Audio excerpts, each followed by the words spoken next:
Commander Elena Vasquez walked through the pristine corridors of Coalition Command Station Alpha, her boots clicking against the polished metal floors. Officers from dozens of species moved past her, their uniforms crisp and metals gleaming under the artificial lights. Elena's own uniform was regulation perfect, except for one detail that drew every eye and whispered comment. The helmet tucked under her left arm was a mess. Scratched, dented, and bearing scorch marks that spoke of violent encounters, it looked like it belonged in a scrapyard rather than on a decorated officer.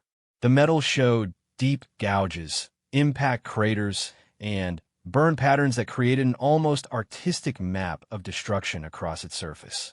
"Look at that human," whispered a Draconis lieutenant to his companion, his serpentine voice carrying further than he intended.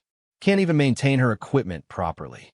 A group of Centauri officers paused their conversation to stare. One of them, a blue-skinned female with elaborate head crests, shook her head in disgust. "Humans have no sense of military pride. That helmet is an embarrassment to the uniform." Elena heard every word but kept walking, her expression neutral. She had endured worse than whispered insults. Much worse. The massive doors to the command center slid open with a soft hiss. Inside, Admiral Corex of the Altarian High Command stood before a holographic display showing star charts and fleet positions. His four arms moved gracefully as he manipulated the data, while his compound eyes tracked multiple streams of information simultaneously. "Commander Vasquez reporting as ordered, sir," Elena said, snapping to attention with crisp military precision. Admiral Corex turned, his mandibles clicking in what might have been amusement. "Ah, the human tactical specialist. I trust your journey from Earth Station was comfortable." "Yes, sir. Thank you for asking." The Admiral's lower set of eyes focused on her helmet, while his upper pair remained fixed on her face. "That is quite a distinctive piece of equipment, Commander. Perhaps our quartermaster could issue you a replacement?" Before Elena could respond, General Thex of the Vorian Empire stepped forward. His massive frame and thick, rocky skin made him look like a walking mountain. "Admiral, with respect, perhaps we should discuss more pressing matters than the humans' poor equipment maintenance." Elena's jaw tightened slightly, but her voice remained steady. "With permission, sir, I prefer to keep this helmet. It serves as a reminder of important lessons learned. Lessons about proper equipment care." General Thex rumbled, his voice like grinding stone.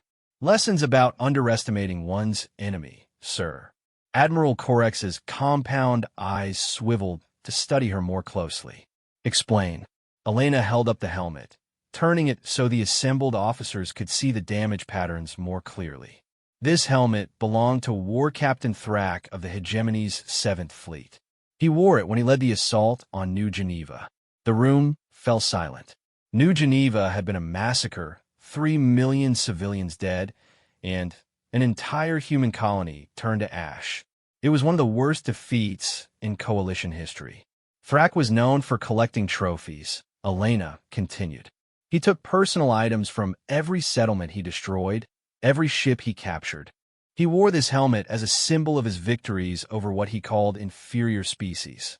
General Thex leaned forward. "You're claiming you defeated Thrak?" The reports said he was killed in a reactor explosion. The reports were simplified for public consumption. Elena met his gaze steadily. "Thrak challenged me to single combat aboard his flagship after his fleet surrounded my ship. He was confident that his superior technology and training would make quick work of a mere human." She traced one of the larger scorch marks with her finger. "This burn came from his plasma blade when he nearly took my head off. These gouges are from his claws when he got close enough to grapple.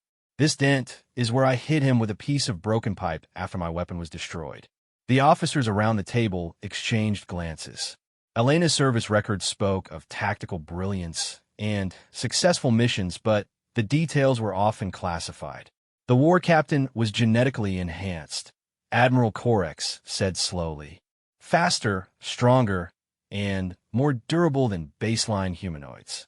His species had been bred for war for centuries." Elena nodded. "He was everything his reputation claimed. But he made one critical error. which was he fought like someone who had never lost. He expected his advantages to carry the day, just as they always had before. When they didn't, when a supposedly inferior opponent adapted and fought back, he couldn't adjust. She set the helmet on the conference table with a soft thunk. Humans have a saying, everyone has a plan until they get punched in the face. Thrak had never been truly punched in the face before. When it happened, his centuries of genetic superiority couldn't help him think his way out of a problem he'd never encountered.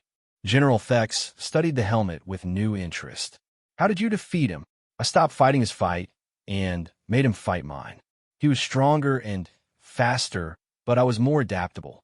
When his plasma blade overheated from extended use, I was ready. When his enhanced reflexes made him overconfident in close quarters, I used that against him.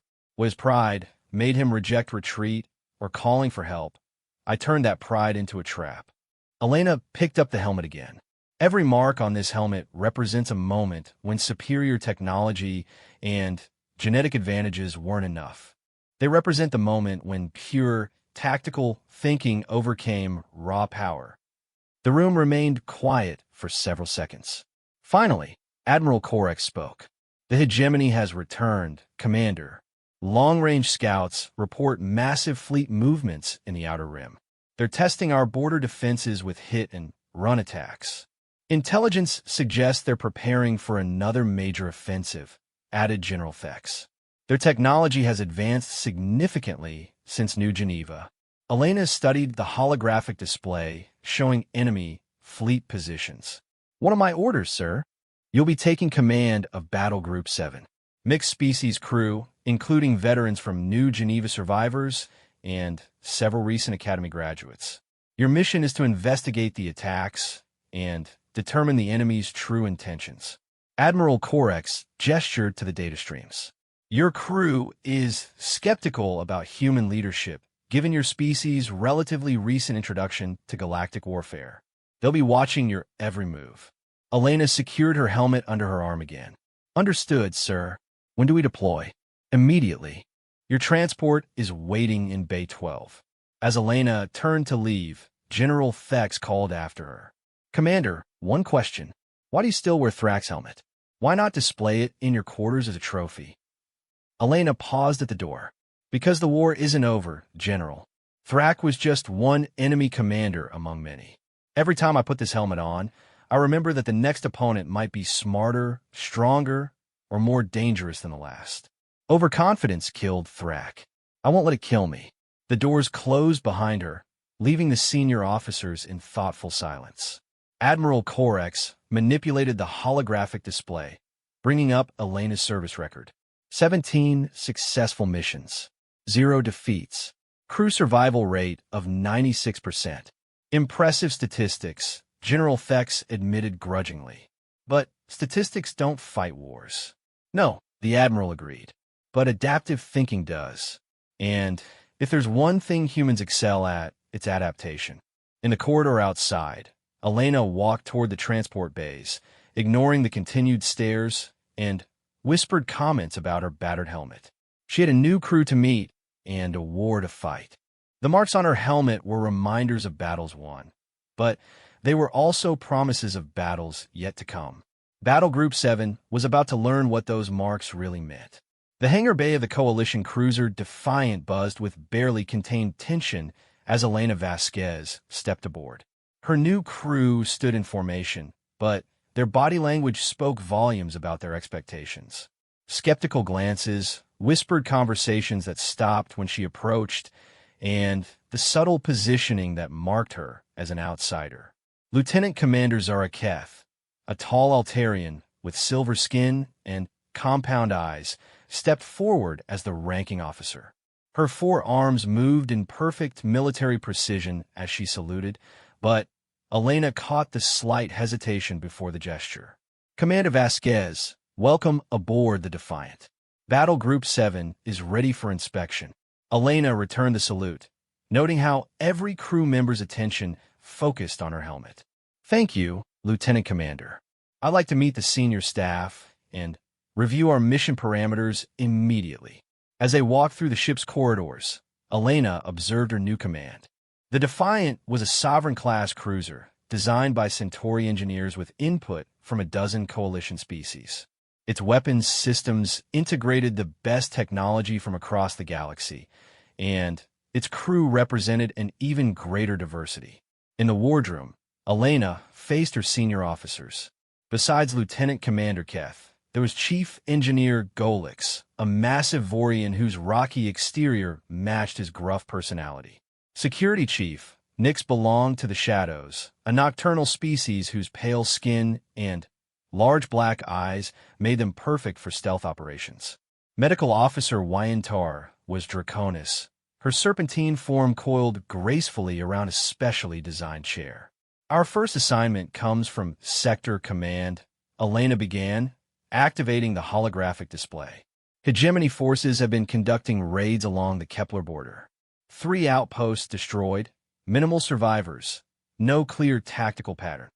Chief Engineer Golix's gravelly voice rumbled across the room. Standard hit and run tactics. Nothing requiring special expertise. Elena studied the star chart. That's what Command initially thought.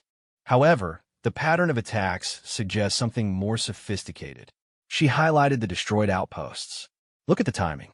Each attack came precisely when our patrol routes created maximum response time. The hegemony forces knew our schedules, our ship deployments, and our communication protocols. Security Chief Nyx leaned forward, her large eyes reflecting the holographic light. You suspect infiltration? I suspect something worse. Intelligence. Elena manipulated the display to show trade routes and civilian traffic patterns. These outposts weren't chosen for their strategic value. They were chosen because destroying them would force us to redeploy our forces in a predictable way. Lieutenant Commander Keth's mandibles clicked in confusion. Predictable how? Elena traced fleet movement vectors across the star chart. Watch what happens when Command responds to each attack. We pull ships from other sectors, create gaps in our coverage, and establish new patrol routes that the enemy somehow anticipates. The room fell silent as the implications became clear. You're suggesting they're manipulating our entire defensive strategy, Dr. Wyantar said, her forked tongue flicking out in agitation. I'm suggesting they're 3 moves ahead of us in a game we didn't know we were playing. Elena closed the display. Our orders are to investigate the latest attack site at Kepler Station 7. But I believe that's exactly what they want us to do. Chief Engineer Golix crossed his massive arms. So what do you propose, Commander? Elena reactivated the display, highlighting a different system entirely. We go to Kepler Station 3 instead. But that station is undamaged, Lieutenant Commander Keth protested. Our orders are to investigate hegemony activities in the Kepler sector, Elena interrupted. Station 3 is the next logical target based on their pattern. Instead of investigating their last move, we anticipate their next one. Security Chief Nyx studied the tactical projection. Station 3 has minimal defenses. If we're wrong, we've lost nothing but time. If we're right, we save 3,000 civilian lives and, finally, get ahead of their strategy. The senior officers exchanged uncertain glances. This wasn't the cautious, by-the-book approach they expected from Coalition command structure. Commander, Chief Engineer Golix said slowly, with respect, this plan requires us to deliberately ignore direct orders from Sector Command. Elena met his gaze steadily. No, it requires us to interpret those orders intelligently. Command wants results, not blind obedience to tactics that aren't working. 3 hours later, the Defiant dropped out of hyperspace at the edge of the Kepler-3 system. The space around the mining station appeared calm. Civilian transports moving in their usual patterns, the station's lights twinkling against the darkness. All sensors show normal activity, reported Lieutenant Commander Keth from the tactical station. No sign of hegemony forces. Elena stood at the center of the bridge, her helmet secured to her belt. Passive scans only. They'll be running silent, waiting for the optimal moment. Chief Engineer Golix monitored the engineering station. Commander, if they're not here, We've wasted valuable time that could have been spent following proper investigative protocols. Give it time, Elena said calmly. Minutes passed. The crew grew restless, their confidence in their new commander clearly wavering. Elena could feel their doubt like a physical presence, but she remained focused on the sensor displays. Then, Security Chief Nix stiffened at her station. Commander, I'm detecting anomalous readings in the asteroid field. Very faint, but there's something there. Elena moved to stand behind her. Show me. The display revealed subtle gravitational distortions, barely detectable even with the most sensitive equipment. Cloaked ships, Elena said. At least a dozen, positioned to attack when the station's defensive systems are at minimum alert status. Lieutenant Commander Keth's compound eyes widened. How did you know? Because this is exactly what I would do if I wanted to maintain the element of surprise while maximizing psychological impact. Elena moved to the communications station. Signal the station. Full evacuation protocol. Immediate implementation. Commander, Chief Engineer Golix interrupted. If we're wrong about this, his words were cut off as proximity alarms began blaring throughout the bridge. 12 hegemony attack ships decloaked simultaneously, their weapons already charging for assault. All hands, battle stations. Elena commanded. Helm, get us between those ships and the station. Weapons, target their lead vessel. The Defiant surged forward as its crew snapped into action. Elena's earlier confidence had transformed into something they could work with, decisive leadership backed by accurate tactical assessment. Enemy ships are launching torpedoes, reported Security Chief Nix. Impact in 30 seconds. Deploy countermeasures, Elena ordered. Target their torpedo guidance systems with focus scanner bursts. Lieutenant Commander Keth looked confused. Scanner bursts? That's not standard tactical protocol. Standard protocol assumes we're fighting an enemy using our technology. Hegemony guidance systems use different frequencies. A scanner pulse on the right frequency will blind their seekers. The technique worked perfectly. Enemy torpedoes spiraled off course as their guidance systems were overwhelmed by carefully tuned electronic interference. Impossible, breathed Chief Engineer Golix. How did you know their guidance frequency? Elena's expression grew grim. Because I've fought them before. They're using modified versions of the same systems Thrak employed at New Geneva. The battle continued for another 20 minutes. Elena's unconventional tactics consistently caught the hegemony forces off guard. Instead of engaging in the expected stand-up fight, she used the Defiant's superior maneuverability to stay mobile, striking at weak points while avoiding direct confrontation. Use the station's solar collector array. Elena ordered the helm officer. Swing us around behind it. Commander, that puts us out of position to defend the station, Lieutenant Commander Keth protested. Trust me. The Defiant disappeared behind the massive solar collection panels just as the enemy ships moved to flank them. Elena counted down silently, watching the tactical display. Now, full reverse thrust and fire all weapons through the collector array. The ship's weapons fire passed harmlessly through the transparent collection panels while appearing to come from an impossible position. The hegemony ships, expecting the cruiser to emerge from either side of the array, found themselves caught completely off guard. 3 enemy vessels were destroyed in the first volley. The remaining ships, suddenly, facing an opponent who fought unlike anything in their tactical databases, broke off and retreated to hyperspace. As the alert klaxons fell silent, Elena's crew stared at their displays in amazement. They had achieved a decisive victory against superior numbers using tactics none of them had ever seen before. Commander, Dr. Wyantar said quietly, how did you know they would position themselves exactly where you predicted? Elena picked up her battle-worn helmet, running her fingers over a particular set of scratches. Because I've seen this exact scenario before. These marks came from a very similar ambush in the Vega system 3 years ago. The hegemony uses the same tactical playbook repeatedly because it usually works. She secured the helmet to her belt. They expect their enemies to fight conventionally, using standard coalition tactics and predictable responses. When someone fights differently, adapts in real time, and turns their expectations against them, they struggle to counter. Chief Engineer Golix studied the tactical aftermath displayed on his screens. You deliberately put us in a position where conventional tactics would fail. I put us in a position where innovation would succeed. Elena looked around at her senior staff. The hegemony has superior technology and numbers, but they have one critical weakness. Which is, asked Security Chief Nix. They can't adapt as quickly as we can. Every battle teaches them that their usual approaches might not work. Every battle teaches us something new we can use against them. Lieutenant Commander Keth's mandibles clicked thoughtfully. The marks on your helmet. Each one represents a different lesson learned. Elena nodded. Each one represents a moment when adapting mattered more than following doctrine. When creative thinking overcame superior firepower. As the Defiant began rescue operations for the evacuated civilians, Elena's crew worked with new efficiency and confidence. They had seen tactical innovation in action, and it had saved thousands of lives. The hegemony would return, probably with new tactics and better preparation.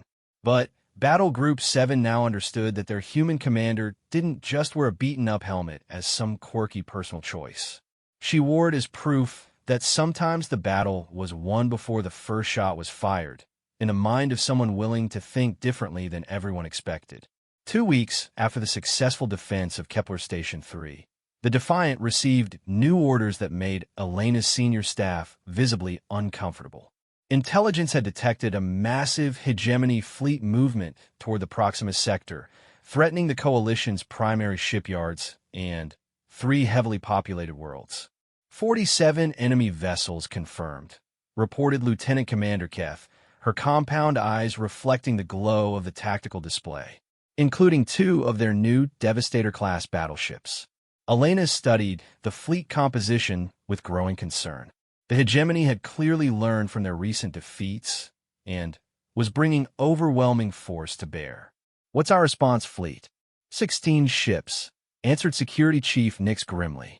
Admiral Corex is pulling every available vessel, but most of our forces are committed to defending other critical systems. Chief Engineer Golix's rocky features seemed even more weathered than usual.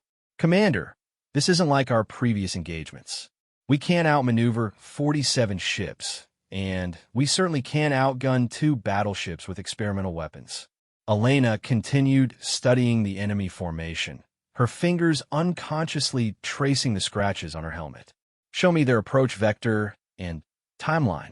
The holographic display revealed the hegemony fleet's projected path through Coalition space. Their route would take them past 3-star systems before reaching Proxima, each containing civilian installations and trade stations. They're not taking the most direct route, Elena observed. Why? Standard intimidation tactics, suggested Lieutenant Commander Keth. Maximum psychological impact by threatening multiple systems simultaneously. Or they're buying time for something else. Elena manipulated the display to show communication relay stations and sensor networks. What if the fleet isn't the real threat? Dr. Wyantar uncoiled slightly from her chair. Explain. Look at their timing. The fleet moves slowly enough to give us time to mount a defense, but fast enough to force us to commit everything we have to Proxima. Elena highlighted several systems behind Coalition lines. While we're focused on this obvious threat, what's happening in our rear areas? Security Chief Nix ran her pale fingers over her console. I'm checking intelligence reports from the past 72 hours. Her large black eyes widened. Commander, there have been minor communication disruptions in the Altair and Centauri home systems, previously dismissed as equipment failures. Equipment doesn't fail in coordinated patterns, Elena said. They're already behind our lines, preparing something while we're distracted by their fleet. Chief Engineer Golix crossed his massive arms. Even if you're right, we still have to deal with 47 enemy ships heading directly for our most important industrial center. Elena studied the tactical projection for several more minutes. Her crew watched her work, noting the intensity of concentration that reminded them of their successful defense of Kepler Station 3. "We're going to split our forces," Elena announced finally. The senior staff exchanged worried glances. Dividing their already outnumbered fleet seemed like tactical suicide. "Commander," Lieutenant Commander Keth said carefully, "conventional wisdom strongly advises against. Conventional wisdom assumes we're fighting a conventional battle," Elena interrupted. "We're not. We're fighting an enemy that excels at making us react instead of act." She manipulated the display to show coalition fleet positions. "The hegemony expects us to mass our forces at Proxima and fight a defensive battle against superior numbers. They've planned for that scenario." "What are you proposing?" asked Dr. Wyantar. "We take 8 ships and hit their real target while Admiral Corex holds Proxima with the remaining vessels." Elena highlighted the communication relay stations. "If I'm right about infiltrators behind our lines, they're preparing to cripple our coordination during the main battle." Security Chief Nix leaned forward. "And if you're wrong, then Admiral Corex faces impossible odds with half the fleet he should have, and we're all probably dead." Elena's expression was grim but determined. "But if I'm right, we prevent them from turning our own infrastructure against us." Chief Engineer Golix studied the proposed plan. "This requires incredible precision timing, and it requires the hegemony to behave exactly as you predict." "No, Elena corrective. It requires them to behave as they always have when facing what they consider superior tactical positions. Overconfident, methodical, and convinced that their advantages are insurmountable." She touched her helmet again, this time running her finger over a deep burn mark near the crown. This scar came from underestimating an enemy who thought exactly that way. They had better weapons, better armor, and numerical superiority. But they couldn't adapt when their assumptions proved wrong. Elena began outlining specific assignments. Lieutenant Commander Keth would command 3 ships in a feint toward the enemy fleet's flank. Security Chief Nix would take 2 ships to investigate the suspected infiltration points. Elena herself would lead 3 ships in a direct assault on what she believed was the hegemony's true objective. "Commander," Chief Engineer Golix said slowly, "you're betting everything on a tactical theory based on psychological assessment. I'm betting everything on the idea that humans can adapt faster than our enemies can adjust." Elena met his gaze steadily. "The hegemony has advanced technology and superior firepower, but they've never faced an opponent who consistently refuses to fight the battles they're prepared for." 12 hours later, Elena's gamble began to pay off. Security Chief Nix reported from the Altair system. "Commander, we've detected 17 cloaked ships moving into position around the primary communication hub. Hegemony infiltrators confirmed." Elena's small task force was approaching the Centauri relay station when Lieutenant Commander Keth's voice crackled over long-range communications. "Asterisk, defiant asterisk. The enemy fleet has altered course. They're accelerating toward Proxima ahead of schedule. They know we've discovered their infiltrators," Elena realized. "They're rushing the main attack before we can neutralize the sabotage threat." Chief Engineer Golix monitored the engineering station aboard the Defiant. "Commander, if they attack Proxima before Admiral Corex is ready." Elena didn't need him to finish the thought. Thousands of ships under construction would be destroyed, millions of civilians would die, and the Coalition's ability to continue the war would be crippled. "All ships, maximum acceleration," Elena ordered. "We end this now." The Centauri relay station appeared on the main viewer, a massive construction of crystalline communication arrays and quantum processors that coordinated fleet movements across 3 sectors.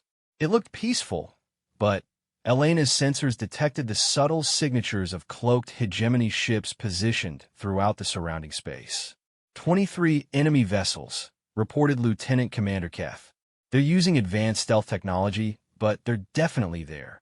They're waiting for the main attack to begin," Elena said. "When Admiral Corex commits his forces at Proxima, they'll destroy this station and leave our fleet blind and uncoordinated." Chief Engineer Golix studied his tactical displays. "We're outnumbered 8-1. Even with surprise, we can't defeat that many ships. We don't need to defeat them, Elena said. We need to make them defeat themselves. She activated the communication system. All ships, prepare for Operation Mirror Strike. It was a maneuver Elena had developed, but never tested in actual combat.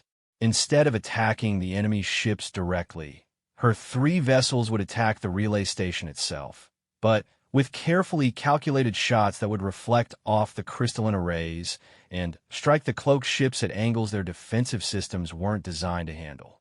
Commander, Dr. Wyantar said nervously, if our calculations are incorrect, we'll destroy the station ourselves and accomplish the enemy's objective for them.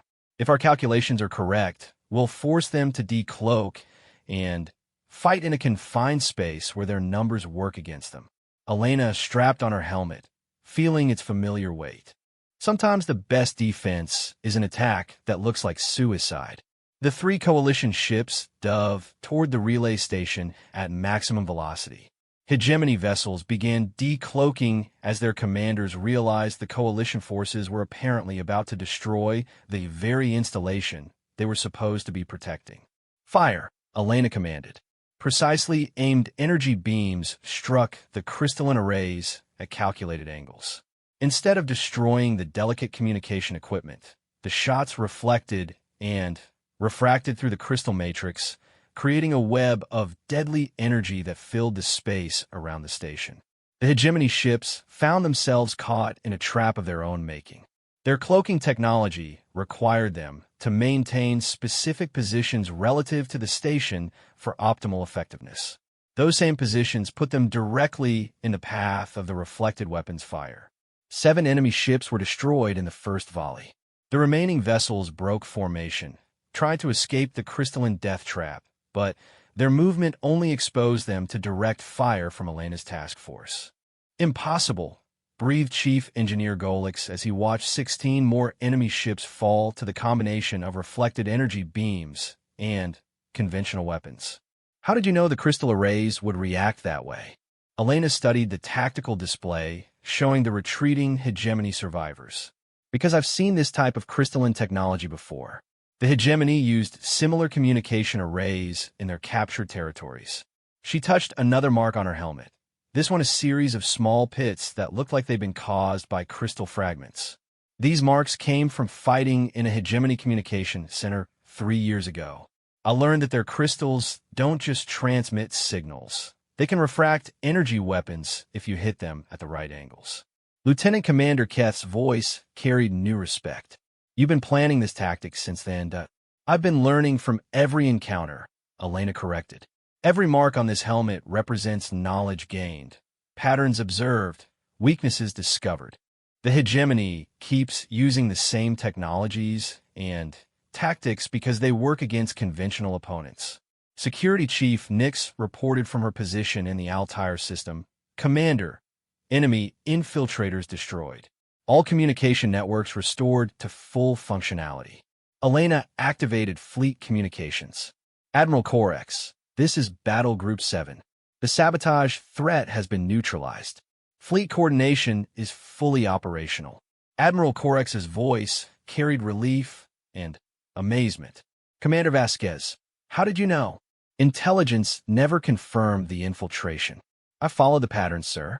The hegemony always establishes information advantages before committing to major offensives. They've used the same strategy in every major engagement for the past 5 years. On the tactical display, the enemy fleet approaching Proxima began to slow as they realized their coordination advantage had been eliminated. Without the ability to blind coalition forces during the battle, their overwhelming numbers became less decisive.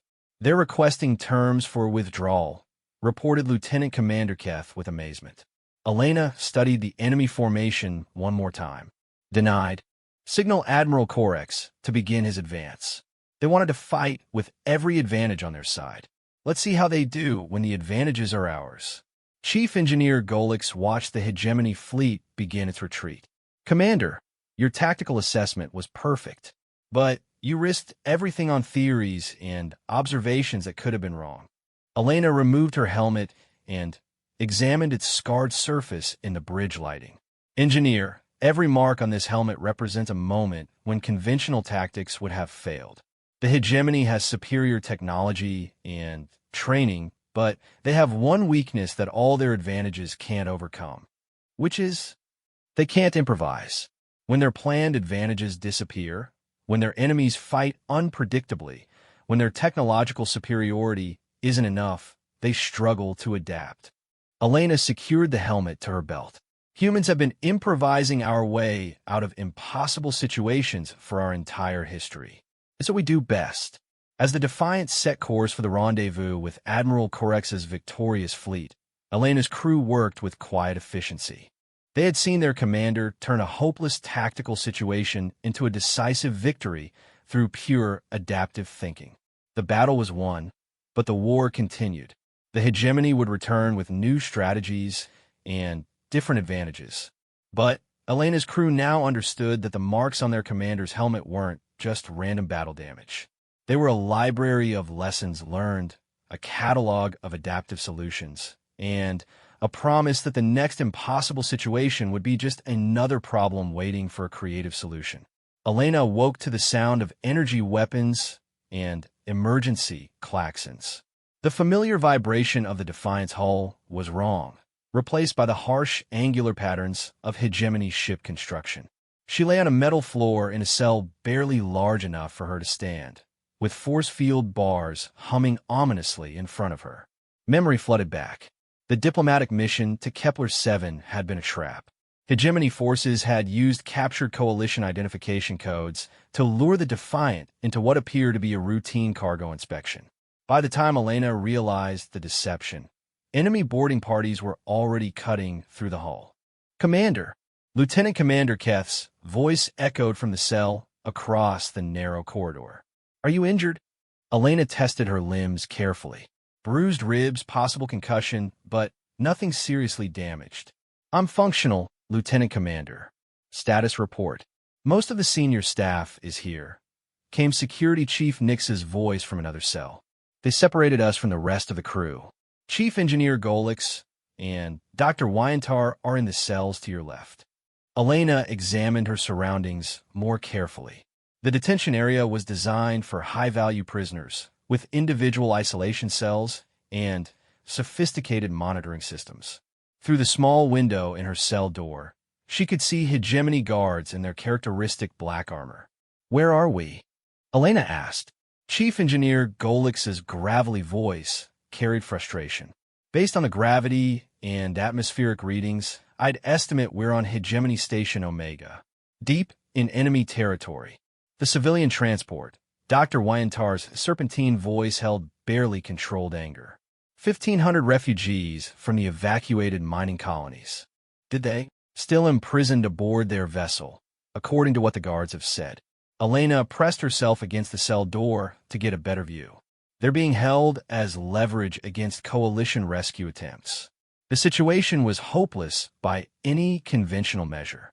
5 senior officers locked in individual cells aboard a heavily fortified enemy station, with 1,500 civilians depending on their survival. No rescue possible, no communication with coalition forces, and no weapons beyond their own minds. Elena touched the back of her head where her helmet should have been. The hegemony had confiscated all their equipment, but the lessons learned from years of combat remained intact. "Listen carefully," Elena said quietly. "In 30 minutes, the guards will bring food rations. When they do, I want everyone to act demoralized and defeated." "We are demoralized and defeated," muttered Chief Engineer Golix. "We're temporarily inconvenienced," Elena corrected. "There's a difference." Security Chief Nix's voice carried skepticism. "Commander, even if we could somehow escape these cells, we're surrounded by an entire enemy station. Thousands of troops, automated defenses, and hostile territory in every direction, all of which assumes we're planning a conventional escape." Elena studied the corridor layout through her window. "How many of you have read the intelligence reports on Hegemony Station construction?" "Standard briefing material," answered Lieutenant Commander Keth. "What?" "Because Hegemony engineers have a critical flaw in their thinking.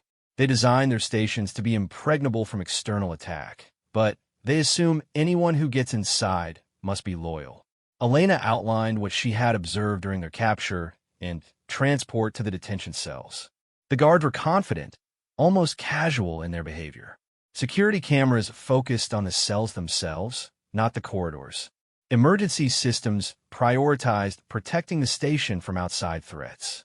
"You're suggesting we turn their own defenses against them," Dr. Wyantar said slowly. "I'm suggesting we think like hegemony engineers and find the weaknesses they couldn't see." Elena examined the force field generator controlling her cell door.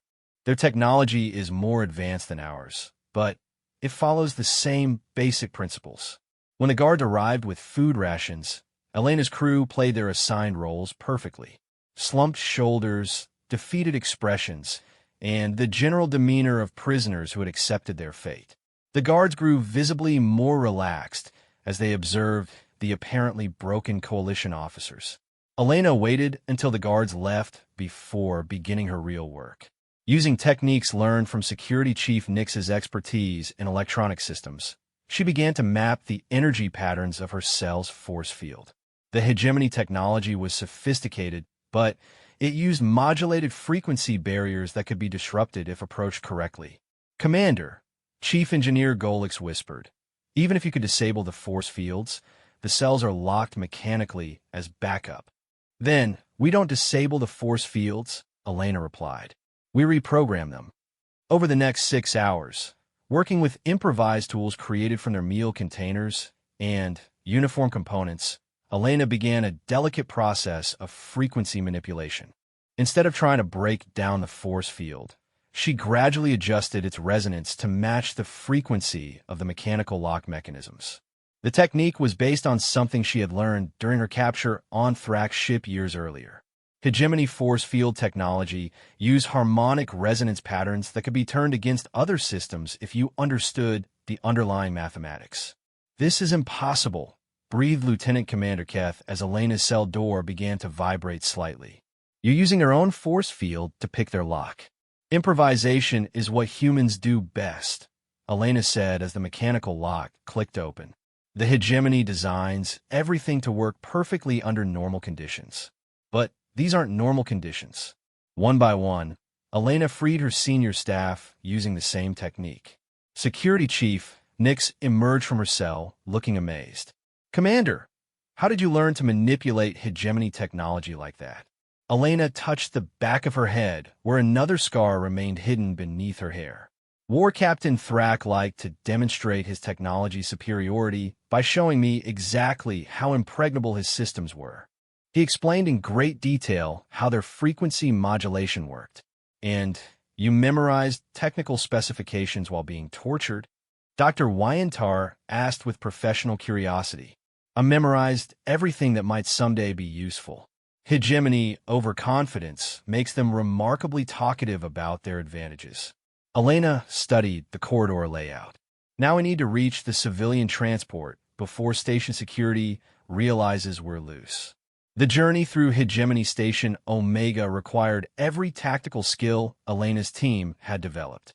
Security Chief Nix's expertise in stealth operations combined with Chief Engineer Golix's understanding of station systems to map safe routes through maintenance corridors. Elena led them through a maze of service tunnels and emergency passages that the hegemony designers had never intended for unauthorized use. Her mental map of the station's layout came from careful observation during their initial capture, combined with her understanding of hegemony construction principles. "The civilian transport is docked in Base 7, Lieutenant Commander Keth reported as they reached an observation point overlooking the main hangar. 20 guards, plus automated turrets." Elena studied the defensive positions. The hegemony had positioned their forces to prevent external rescue attempts, but they hadn't considered the possibility of an internal assault. "Dr. Wyantar, can you access the station's atmospheric systems from here?" "Given time and the right interface access, yes." "But why?" "Because hegemony environmental systems are designed to protect the station from external contamination.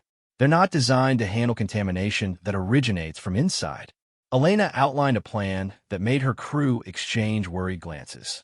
Commander, Chief Engineer Golix said slowly, what you're suggesting could kill everyone on the station. What I'm suggesting will save 1,500 civilians and eliminate a major enemy installation. Elena's expression was grim, but determined. The hegemony chose to use those civilians as shields. They'll learn why that was a mistake. Working together, the team accessed the station's environmental controls through a maintenance terminal. Dr. Wyantar's medical knowledge combined with Chief Engineer Golix's technical expertise to create a precisely targeted atmospheric adjustment. The gas mixture will be harmless to humans and most coalition species, Dr. Wyantar explained as she programmed the release sequence.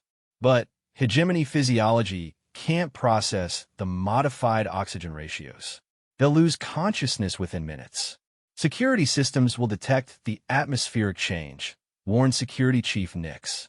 Security systems will try to isolate the contamination, Elena agreed. But they'll assume it's coming from external breach. By the time they realize the source is internal, we'll have control of the civilian transport. The plan worked with devastating effectiveness. Hegemony guards throughout the station began collapsing as the modified atmosphere took effect. Emergency systems activated automatically, but they focused on sealing the station against outside attack rather than internal threats. Elena's team reached the civilian transport as the last guards fell unconscious. The refugees they found were terrified but unharmed, and their relief at seeing coalition officers was visible even through their exhaustion. Commander Vasquez called Captain Martinez, the transport's civilian captain. Thank God. We thought we were going to die here. Not today, Captain. Get your people ready for immediate departure. Elena moved to the transport's bridge while her team secured the vessel. Lieutenant Commander Keth, what's our tactical situation? The entire station is unconscious, but automated defenses are still active. We have maybe 20 minutes before the atmosphere clears enough for the hegemony to recover. Elena studied the hangar's defensive systems through the transport sensors. Turrets, force field barriers, and launch prevention systems all operated independently of the station's crew. Even unconscious enemies had left them with formidable obstacles. Chief Engineer Golix, can this transport's engines overload the hangar's power grid? Golix examined the transport specifications. Theoretically, but the feedback would likely destroy our engines and leave us stranded. Dr. Wyantar, how long before the modified atmosphere dissipates? 18 minutes, assuming normal air recycling rates. Elena calculated quickly. 18 minutes to escape a heavily fortified enemy station using a civilian transport against automated defenses designed to stop military vessels. Under normal circumstances, it would be impossible. But Elena had stopped thinking in terms of normal circumstances years ago. Security Chief Nix, I need you to access the station's communication array. Send a message on all hegemony frequencies. Elena moved to the transport's helm controls. Tell every hegemony ship in the sector that Station Omega is under attack by Coalition fleet and requesting immediate reinforcement. Commander, Lieutenant Commander Keth said uncertainly, there is no Coalition fleet. You're calling enemy reinforcements to this position. I'm creating tactical confusion, Elena corrected. When hegemony ships arrive expecting to fight a fleet and instead find their station unconscious and a single civilian transport trying to escape, what will they assume? Security Chief Nix's large black eyes widened with understanding. They'll assume the transport is a decoy or a trap. They'll approach cautiously, scan for hidden coalition ships, and waste precious time trying to understand a situation that doesn't match their tactical expectations. Elena began the transport's launch sequence. While they're being cautious and analytical, we'll be escaping. The plan succeeded beyond Elena's most optimistic projections. 3 hegemony cruisers arrived just as the transport cleared the station's launch bay. But instead of immediately attacking what appeared to be a helpless civilian vessel, they maintained defensive positions and began extensive sensor sweeps for the coalition fleet that didn't exist. By the time the hegemony commanders realized they had been deceived, the transport was already jumping to hyperspace with 1,500 grateful civilians aboard. Chief Engineer Golix stared at the tactical display, showing their escape route. "Commander, you just defeated an entire enemy installation using atmospheric modification and tactical misdirection." Elena touched the back of her head where her missing helmet would normally rest. "I used the hegemony's own advantages against them. Their technology, their overconfidence, and their inability to adapt when the situation doesn't match their expectations." "Where did you learn to think like this?" asked Dr. Wyantar with professional fascination. Elena looked out at the stars streaming past as they traveled through hyperspace towards safety. "Every impossible situation I've survived has taught me something new about turning disadvantages into advantages. The hegemony has better technology and more resources, but they think in patterns we can predict and exploit." Lieutenant Commander Keth worked at the communication station. "I'm sending our report to Coalition Command. This intelligence about hegemony station vulnerabilities could be invaluable." "Include everything," Elena instructed. "Atmospheric systems, security protocols, psychological profiles of their command structure. Every detail we observed might save lives in future operations." As the transport continued its journey toward Coalition space, Elena's crew worked to debrief the rescued civilians and gather intelligence about their capture. Each conversation revealed new information about hegemony operations and strategic thinking. Elena realized that her missing helmet would need new marks when she found a replacement. The scars from this mission would remind her that even the most hopeless situations contained opportunities for those willing to think creatively. The hegemony had made a crucial error by underestimating human adaptability. They had assumed that capturing Elena's team would eliminate the threat they represented. Instead, they had given her a perfect laboratory to study their weaknesses from the inside. The lessons learned during those hours in their cells would become weapons in future battles, new scars on a helmet that told the story of a war won one impossible victory at a time. 6 months after the rescue at Station Omega, Elena stood once again in the corridors of Coalition Command Station Alpha. This time, however, the whispered conversations and stares carried a very different tone. Officers from dozens of species stepped aside respectfully as she passed, their eyes drawn not to her helmet but to the new decorations adorning her uniform. The Coalition Cross, the Star of Valor, and 3 campaign ribbons caught the artificial light as Elena walked toward the command center. But it was still the battered helmet tucked under her arm that drew the most attention. Word of her unconventional tactics had spread throughout the fleet, creating a legend that preceded her into every room. Admiral Corex waited at the holographic display, his compound eyes tracking multiple data streams simultaneously. Beside him stood General Thex and several other senior commanders, all studying intelligence reports that made their expressions increasingly grim. "Commander Vasquez," Admiral Corex said as she entered, "thank you for coming immediately. We have a situation that requires your particular expertise." Elena approached the central display, noting the tension in the room. "What's the tactical picture, sir?" The hologram revealed a massive hegemony fleet positioned at the edge of Coalition space. Hundreds of ships arranged in perfect battle formations, their weapons powered and aimed directly at the most important systems in the galaxy. 700 vessels, General Thex reported, his rocky voice carrying unusual uncertainty, including 12 of their new Devastator-class battleships. They've made no demands, issued no ultimatums. They're simply waiting.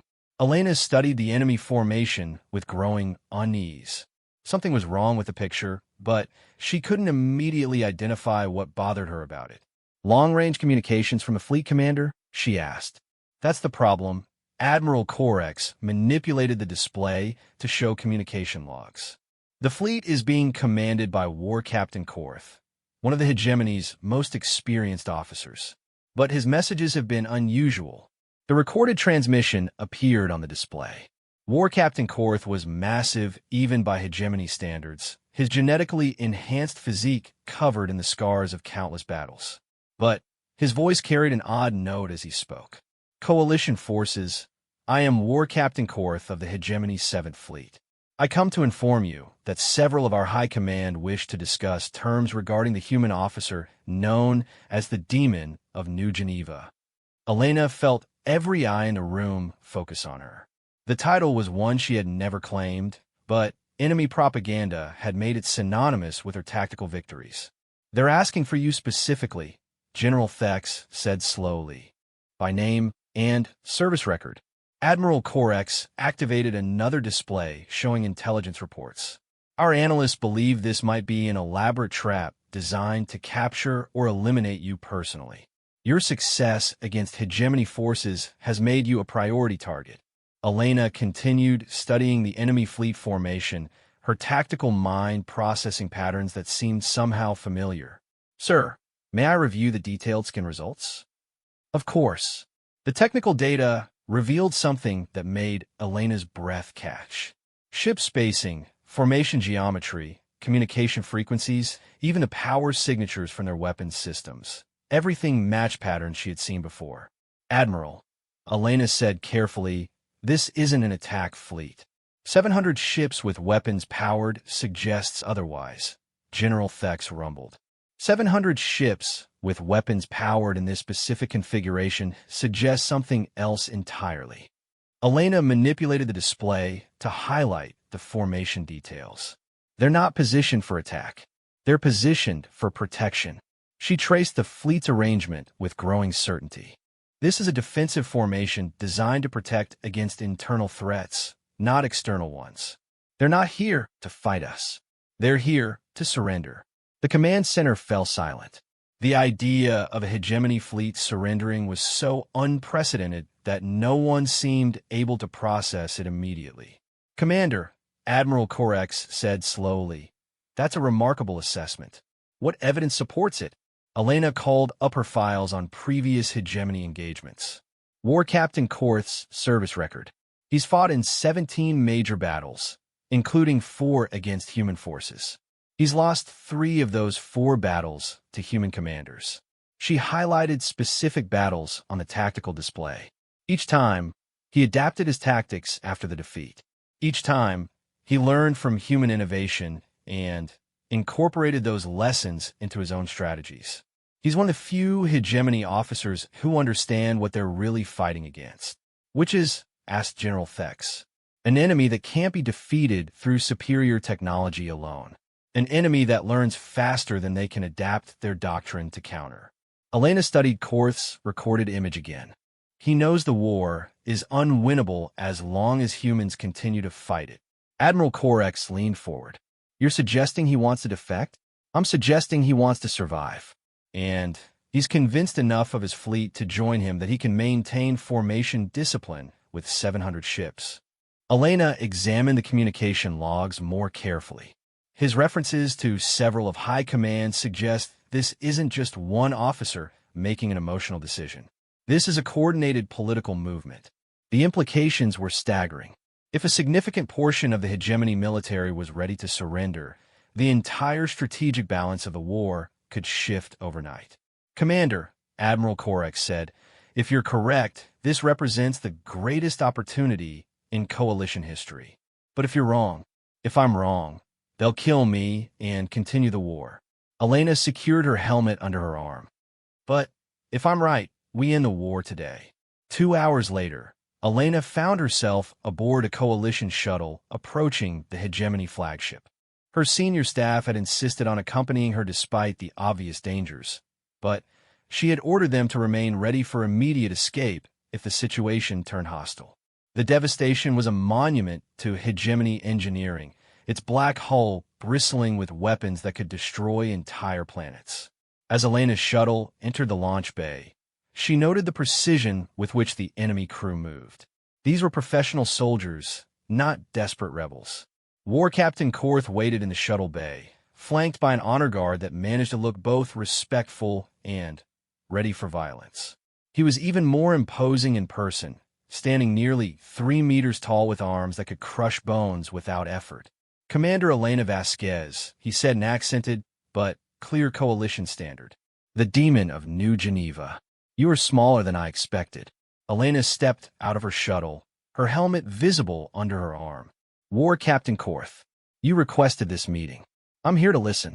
Korth gestured toward the deck where Elena's helmet rested. I have heard stories of that helmet. They say it belonged to War Captain Thrak before you killed him. That's correct. I knew Thrak. He was arrogant, convinced of his genetic superiority over lesser species. Korth's scarred features shifted into what might have been a smile. He died because he could not adapt when faced with something he had never encountered before. Elena studied the hegemony commander carefully. And you believe you're facing the same situation? I know I am. Korth began walking toward the ship's command center, Elena beside him. The hegemony has fought a dozen wars of conquest. We have always won through superior technology, better training, and genetic advantages that made us superior to our enemies. They entered a conference room where several other hegemony officers waited. Elena recognized some of them from intelligence briefings, high-ranking commanders with decades of combat experience. This war is different, continued one of the officers, a female with the ritual scars of the hegemony elite. We have every advantage we possessed in previous conflicts, but we cannot achieve decisive victory. Korth activated a holographic display showing battle statistics. In 2 years of fighting, we have won 67 tactical victories. The Coalition has won 31. By any reasonable measure, we should have achieved total conquest months ago. Elena examined the data. But you haven't. Because every victory teaches you something new. Every defeat teaches you something new. Every engagement makes you more dangerous, not less. Another officer leaned forward. We are fighting an enemy that evolves faster than we can adapt our strategies. Korth touched a control, and the display showed Elena's own service record. You personally have defeated 7 hegemony commanders in direct combat. Each of them had advantages in technology, numbers, or tactical position. Each of them lost because they could not adapt when you refused to fight the battle they expected. What are you proposing? Elena asked. An end to this war that preserves both our species. Korth's expression was serious. The hegemony's political leadership refuses to acknowledge what field commanders have learned. They believe superior force will eventually overcome human adaptability. And you disagree? I believe human adaptability will eventually overcome every advantage we possess. The only question is how many of both our peoples die before that happens. Korth deactivated the display. Nearly 40% of active hegemony fleet commanders agree with this assessment. Elena felt a chill of understanding. You're not just offering to surrender. You're offering to change sides. We are offering to end a war that can only result in mutual destruction. The female officer spoke again. The hegemony's high command will never accept defeat, but they might accept a negotiated settlement if it appeared we could still claim victory. Korth explained their proposal. The defecting hegemony forces would stage a series of tactical withdrawals that appeared to be strategic repositioning. Meanwhile, they would provide intelligence about remaining loyalist forces and coordinate with coalition commanders to end the war through negotiation rather than total conquest. The loyalist forces would face coalition fleets supported by hegemony rebels, Elena realized. They'd be fighting a two-front war they couldn't win. More importantly, Korth said, they'd be fighting against their own technology and tactics turned against them. The same advantages they've relied on would become weaknesses when used by opponents who understand how they think. Elena studied the assembled hegemony officers. These were career soldiers, not political idealists. Their proposal was based on tactical reality, not emotional conversion to coalition ideals. Why me, she asked. You could have made this offer to any coalition commander. Because you're the one who proved human adaptability could overcome hegemony advantages. Korth gestured toward her helmet again. Every mark on that helmet represents a lesson in how to turn our strengths against us. You didn't just defeat our commanders. You studied them, learned from them, and used their own knowledge to destroy them. You want me to teach coalition forces how to fight using hegemony tactics. We want you to teach coalition forces how to think like hegemony commanders so they could defeat the loyalists more efficiently. The female officer smiled grimly. And we want to learn how to think like humans so we can survive in a galaxy where genetic advantages matter less than adaptive intelligence. Elena looked around the conference room at warriors who had spent their lives believing in their racial superiority, now ready to abandon that belief because tactical reality had proved them wrong. There will be coalition officers who won't trust former enemies, Elena said. There will be hegemony officers who will see us as traitors, Korth replied. But the alternative is continued warfare until one side or both are destroyed. Elena made her decision. I'll take your proposal to Admiral Corex, but I want something in return. Name it. Elena held up her battered helmet. I want to know why this helmet matters so much to your people. Why the marks and scars have become symbols that make experienced warriors surrender rather than fight. Korth exchanged glances with his fellow officers. Because it represents something we were taught was impossible. A genetically inferior species defeating genetically superior ones through pure intelligence and adaptability. Every mark tells a story, added the female officer. Every scar represents a moment when human thinking overcame hegemony advantages. Our propaganda tried to make it a symbol of human savagery, but our commanders know better. It's a symbol of evolution in warfare, Korth said quietly. Proof that the most dangerous opponent isn't the strongest or the fastest or the most technologically advanced. It's the one who learns the quickest and adapts the most effectively. Elena secured her helmet under her arm again. Then, let's see if we can evolve beyond this war entirely. 3 weeks later, Elena stood once more in Coalition Command Station Alpha, but this time the holographic display showed a very different picture. Hegemony loyalist forces were retreating on all fronts, caught between coalition advances and the rebellion of their own fleet commanders. Admiral Corex monitored the strategic situation with obvious satisfaction. The war is essentially over. Loyalist commanders are requesting ceasefire negotiations on every front. Elena studied the tactical displays, noting how former hegemony officers worked alongside coalition staff to coordinate the final operations. The integration hadn't been easy, but necessity had forced both sides to adapt quickly. Commander, General Thex approached with something that might have been respect. Your assessment of the situation was completely accurate. How did you know they were ready to surrender? Elena touched her helmet, feeling the familiar weight of lessons learned through countless battles. Because I've been studying them for years. Every engagement taught me something about how they think, how they fight, how they react when their assumptions prove wrong.